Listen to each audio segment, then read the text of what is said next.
नमस्कार, मी Kapil एकाळे, Godrej Agrovet company प्रतिनिधी। आज आपण मुखेड तालुक्यातील सुप्रसिद्ध असे हवामान अभ्यासक तज्ज्ञ आपले शिवाजी मारुतीराव चिवळे यांच्या शेती आलेले आहोत, जे की आजपर्यंत त्यांनी जो काही हवामानाबद्दल अंदाज बांधलेला होता तो तंतोतंत खरा ठरलेला आहे। तर पुढील जो अंदाज आहे तो शेतकरी बांधवांना कशा पद्धतीचं राहणार आहे, शिवाजी मारुती चिवळे यांना आपण विचारणार आहोत। आता आपण नमस्कार। तर पुढील जो हवामान अंदाज राहणार आहे तो शेतकऱ्याला कशा पद्धतीने तुम्ही सांगता ते थोडंसं तुम्ही मार्गदर्शनामध्ये तुमचं सांगा। आज दिनांक 2/10/25 आज आणि उद्या चांगल्या प्रकारे उघडा आहे, तरी आज उद्या काढून घेणे।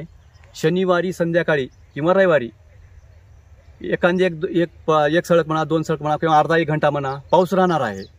आणि पावसाळा आता संपला, इथून क्लिअर पावसाळा संपलेला आहे, तरी हे शनिवार आणि रविवार हे 2 दिवस पाऊस थोडा बहुत राहणार आहे। नंतर क्लिअर कट पाणी बंद, एखादी एक बारीक सळक येईल, त्याचा काय घाबरायची काय करत नाही शेतकरी मित्रांनो।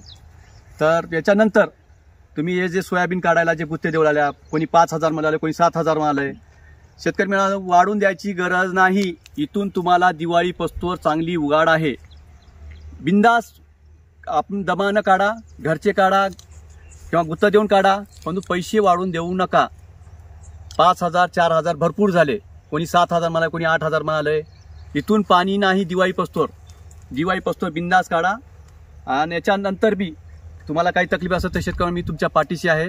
वेळोवेळी तुम्हाला जे काही हे राहील, जे काही पाण्याचा अंदाज राहील, मी तुम्हाला वेळोवेळी टाकत जाईल। ठीक आहे। तर मला असा एक प्रश्न आहे शेतकरी बांधवासाठी, इथून पुढची जी रब्बीची पेरणी आहे ती कशा पद्धतीची राहील, की कशा पद्धतीचं आपल्याला म्हणजे पुढे पाऊस कसा राहील, पुढचा पाऊस जो पाऊस आहे भविष्यात पुढे पाऊस आहे का? तर याच्या पुढे बी सर तुम्ही याचा सोयाबीन ते काढल्यावर संगच कोणी हरभरा पेरेल किंवा रब्बी पेरेल, कोणती पेरणी करून घ्या, माळ रान सुद्धा पेरून घ्या, कारण दिवाळीला पाणी चांगलं राहणार आहे। तिथून एक महिन्याला नंतर 1 महिन्याला चांगलं एक पाणी पाऊस दर महिन्याला राहणार आहे।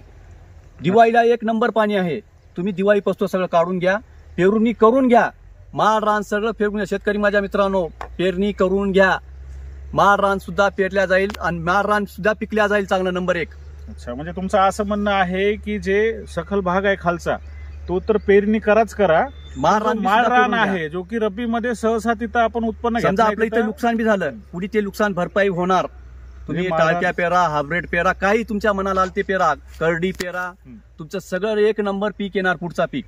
अच्छा, म्हणजे तुम्ही जे आपण पडीक म्हणतो, माळरान म्हणतो, जिथं आपण सहसा रब्बीमध्ये कुठलंच पीक घेत नाही, अशा ठिकाणीही तुम्ही सांगताय की तिथं तुम्ही पेरणी करून घ्या। दिवाळी झाल्यावर बी 1 नंबर पाणी आहे, त्याच्यानंतर बी 1 महिन्याला 1 पाणी 100% पडणार, तुमचं कुठलंच नुकसान होणार नाही।